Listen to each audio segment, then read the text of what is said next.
Beste mensen, ik heb geen goed nieuws.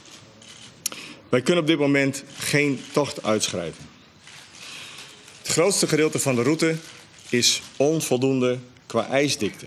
En dus kan Elsenien, likos bijgelijks de provincie, weer ophouden met de tarriedings. We met het uitnodigingen dwaande van Pommeranten uit Noord-Holland, die je ook weer nodig hebben voor de verdere stimulering van de Friese economie. Laat zien wat wij kennen, wie wij binnen.